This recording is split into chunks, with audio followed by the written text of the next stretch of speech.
오래 공직 생활 하셨는데요. 사퇴하셨었잖아요. 총선 직후에. 왜 유임하셨습니까? 사의를 표명했습니다. 예, 사임하셨는데 다시 유임을 하시고 있습니다. 지금까지. 왜 그러신 겁니까? 윤석열 대통령은 한 번도 경험하지 못한 국회라면서 국회 탓을 했었습니다. 총리님 들으신 바 있습니까? 저는 직접 들은 바는 없습니다. 그런데 국민들은 지금 한 번도 경험해보지 못한 대통령, 최다, 최악의 정권을 경험하고 있다고 말씀하십니다. 민주화 이후로 최초로 대통령이 국회 개원식에 불참했습니다. 대한민국 정부 수립 이후 최초로 광복절 경축식이 파행되었습니다. 민주화 이후 최다의 거부권이 사용되고 있습니다. 인사청문 대상자 48%가 청문 보고서 채택 없이 임명 강행되었습니다.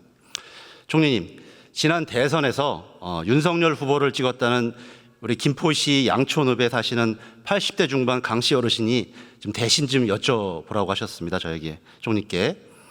윤석열 대통령은 국민 말은 죽어라 듣지 않고 왜 불통 밴댕이 정치를 이렇게 하느냐? 대체 왜 그러는 거냐? 이렇게 물어보라고 하셨습니다. 혹시 이런 말 들어보신 적 없습니까? 저는 들어본 적은 없습니다만 많은 분들이 대통령의 그러한 그 생각에 대해서 잘못 생각하는 분도 많다. 저는 그렇게 생각합니다.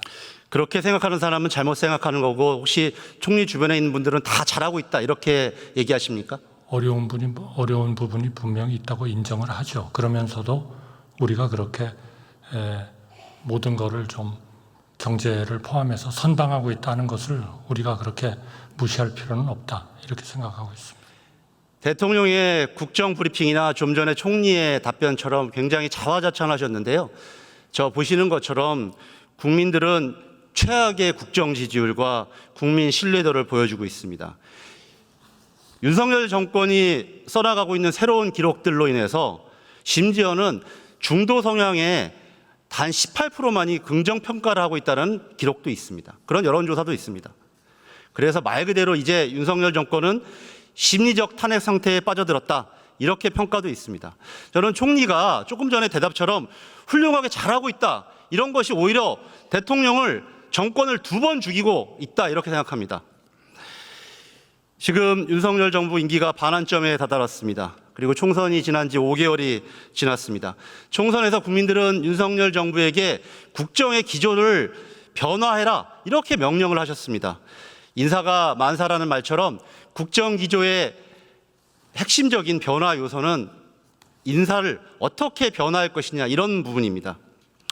총리님, 역대 우리 헌정사에서 집권 여당이 대패하고 이번처럼 참패하고 나서 총리가 유임된 사례가 있습니까? 글쎄요, 제가 모든 그 역사적인 관찰은 하고 있지 못합니다. 오래 공직 생활 하셨는데요. 사퇴하셨었잖아요. 총선 직후에. 왜 유임하셨습니까? 사의를 표명했습니다. 예, 사임하셨는데 다시 유임을 하시고 있습니다. 지금까지. 왜 그러신 겁니까? 대통령께서 당분간 일을 좀 추진해 달라 이렇게 말씀을 하셨습니다. 유임이냐 아니냐 하는 것은 별로 중요하지 않습니다.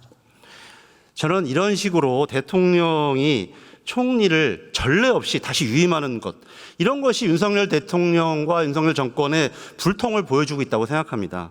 또한 다음에 보여드릴 것 같은 인사 편중과 카르텔식 국정 운영이 오히려 대통령을 국민으로부터 저렇게 신뢰도가 떨어뜨리게 저는 만들고 있다고 생각합니다. 작년 아마 얘기를 때 제가 질의했던 거 기억나실 겁니다. 제가 윤석열 정권의 인사를 뉴 남영동 인사다 이렇게 얘기했습니다. 즉 뉴라이트, 남성, 영남, 서울대 동문 편중 인사를 제가 지적한 바가 있습니다. 그때 총리께서 뭐라고 답변하셨냐면 균형을 맞추려고 한다 이렇게 답변하셨습니다. 혹시 기억나십니까? 글쎄요, 균형을 맞추는 것도 중요하지만 역량에 따라서 직책을 맡는 것도 중요하다 아마 같이 말씀하지 않았을까요? 예, 그런 답변은 안 해주셨고요. 네. 그럼 혹시 1년 정도가 지났는데 이제는 균형이 맞춰졌습니까?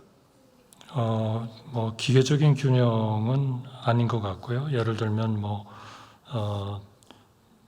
그 과거 정부와 비교했을 때 그 여성에 대한 그러니까 그 지역에 대한 균형은 조금 부족합니다. 그러나 나머지에 대해서는 상당 부분 같은 또는 비슷한 그런 그 비율을 보이고 있다 이렇게 생각합니다. 저는 여기 계신 동료 국민의힘 의원님들이 총선 결과에 대해서 얼마나 낙담하시고 그 원망을 윤석열 정부에 했을 거라고 생각합니다. 그래서 선거 이후에 얼마나 인사 문제가 개선되었는지 좀 확인해 봤습니다. 대통령실 비서관급 이상 총원은 53명에서 1년 전 58명으로 5명이 늘었습니다. 최근에는 공무원 줄인다고 하는데 대통령실 인사는 이렇게 늘은 거죠. 윤석열 대통령이 당선인 시절 제왕적 대통령 줄이겠다고 했었습니다. 그래서 30% 인원 감축하겠다고 했었습니다. 그런데 사과 한마디 없이 다시 이렇게 인원이 늘어난 겁니다. 그런데 문제의 핵심은 심각한 편중입니다. 당시 1년 전에 호남 출신이 3명이었는데 현재는 58명 중 4명으로 단 1명 늘었습니다.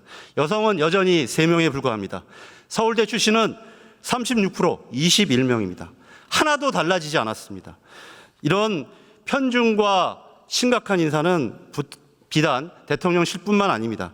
윤석열 정권의 장차관급의 핵심 인사까지 보게 되면 제가 210명을 전수조사해봤습니다. 장차관급 인사입니다. 여성은 9.5%인 20명에 불과합니다. 서울대 출신이 거의 절반인 98명에 다다릅니다. 지역 편중도 영남 출신이 호남 출신의 4배 이르는 80명, 38%를 차지하고 있습니다. 총리님, 호남이나 충청, 다른 지역, 강원 같은 데는 인물이 없습니까? 서울대만 대학입니까? 여성이 남성보다 능력이 부족합니까? 물론 훌륭한 인물들이 많죠. 그런데 왜 저런 지표를 가지고 왜 저런 식의 카르텔 인사를 계속 총선이 참패했는데도 계속하고 계십니까? 총선의 결과 여부하고 연결시키는 그거는 맞지 않고요. 그러니까 국민의힘 의원들이 원망하고 있는 겁니다. 그거는 맞죠. 저는 총리님 이렇게 봤습니다. 그래서 보수 언론마저 문제를 지적했는데 총선 이후에도 이진숙, 김문수, 안창호, 김영석 같은 국민들이 납득할 수 없는 인사를 계속하고 있습니다. 그래서 이재호 우리 민주화운동 기념사표 이사장 같이 보수 원로 인사마저 저런 식으로 저러면 안 된다고 이렇게 말씀을 하고 있는 겁니다. 저런 고언을 들어주셔야 됩니다. 총리님의 인사 제청권은 대체 어디로 간 겁니까? 직책에 대한 역량에 따라서 하는 것도 대단히 중요합니다. 균형을 맞추는 것도 중요하지만, 그러니까 인사를 물론 과거에 2번 집권을 하셨으니까 다 해보신 경험이시겠지만 인사를 그렇게 적절한 분을 제때 맞추는 게 그렇게 쉬운 일은 아닙니다. 잘 아시겠습니다만 그런 과정에서 계속 그런 균형을 좀 더 맞추도록 그렇게 노력해 가겠습니다. 저는 그게 정권의 능력이고 준비된 대통령의 모습이라고 생각합니다. 그러지 못하고 있기 때문에 국민들로부터 신뢰도가 떨어지는 겁니다. 그리고 아까 같이 김문수 지금 노동부 장관 같은 분을 옹호하고 변호하면 국민들이 오히려 총리를 욕하고 대통령을 더 욕되게 하는 겁니다. 저는 그렇게 생각하지 않습니다. 검찰 정권이라는 것은 이미 다 알려진 사실입니다. 이미 비서관급 이상과 장차관급의 검찰 출신이 24명 임명되어서 정권의 전위부대 역할을 하고 있습니다. 근데 이제는 검찰 출신이 단순히 검사뿐만 아니라 검찰 수사관들까지 공기업에 자리잔치를 하고 있습니다. 공기업 8곳에서 상임 감사직을 하고 있습니다. 평균 연봉 1억 6천만 원 이상의 6천만 원과 각종 혜택을 누리고 있습니다. 저기 최근에 마지막에 보신 분 대통령과 오랜 지인이라는 저 주기환 씨 이런 분들도 저보 연봉은 아마 3억이 넘는 것으로 알고 있습니다. 총리께서도 아마 공직생활 오래 하셨기 때문에 50대 주요 공공기관장 누가 하셨는지 잘 기억할 겁니다. 그때 다 정치 군인들이 했었죠. 기억하시죠, 총리님? 자세히 기억하진 못합니다. 국민 여러분들이 아마 유신 사무관이라 그 당시에 공공기관들 다 다 뇌리에 기억하고 계십니다. 그런데 이제 검찰 독재 정권 하에서 군사 독재 신권의 군인들처럼 저런 자리들까지 달려들고 있는 모습 국민들이 다 보고 계시기 때문에 윤석열 정부의 말이나 행동 이런 것들이 전혀 신뢰도를 갖지 못하고 있는 겁니다. 총리님, 검찰청을 통째로 옮겨 놓으실 생각입니까? 의원님, 그분들이 어떻게 직무를 수행하는지를 그렇게 검토해 주십시오. 이렇게 그냥 무조건적인 균형, 무조건적인 이런 고려 이거 가지고는 좋은 인사가 안 된다는 거는 잘 아시지 않습니까? 제가 말씀드리는 게 기계적 균형을 말씀드리지 않는다는 거 잘 알고 그러니까 있습니다. 국민들이 보시기에 적절한 인사가 있습니다. 그것을 애써 부정하고 변호하시는 우리 총리님의 모습이 정말 안타깝습니다. 오히려 이렇게 카르텔 인사를 강화하는 것이, 그리고 인사권을 남용하는 것이 윤석열 정권의 생명이 더 단축되고 있다는 사실을 다시 한번 꼭 말씀드리겠고요. 이제 문제가 심각한 뉴라이트 인사 좀 말씀드리겠습니다. 아까 제가 말씀드렸던 80대 중반의 강씨 어르신이 이렇게 또 물어보십니다. 자기 80평생에 광복절 경축식이 파행되는 것을 상상도 해본 적이 없다, 이렇게 말씀하시고 계십니다. 저는 작년에 제가 정기국회 때 그때도 말씀드렸던 것 같습니다. 대통령이 갑자기 광복절 경축사에서 공산 전체주의란 말을 했었습니다. 황당무계한 말이었죠. 여기에 배경에는 한국 자유회의라는 이상한 극우단체가 있고, 이러한 인사들을 중용함으로써 윤석열 대통령이 오히려 갈등을 조장하고 있다, 이렇게 보시는 바와 같은 말씀을 드린 바가 있습니다. 이제는 독립기념관장, 한국학중앙연구원장, 국사편찬위원장 등 역사 관련 기관에까지 뉴라이트를 대거 기용해서 본격적으로 역사 교육에 친일 왜곡 논리를 주입하고 있습니다.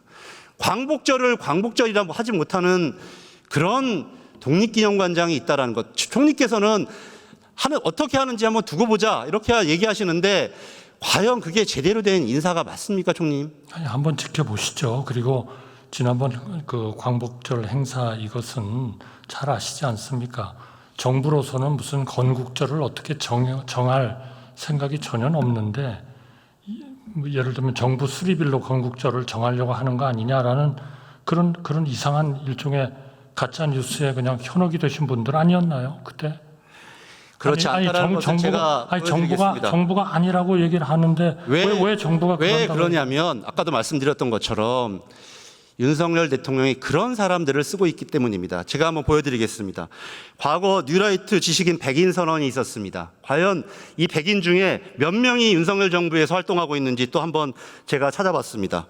15명이 공직을 맡거나 대선 캠프 등에서 활동을 했습니다.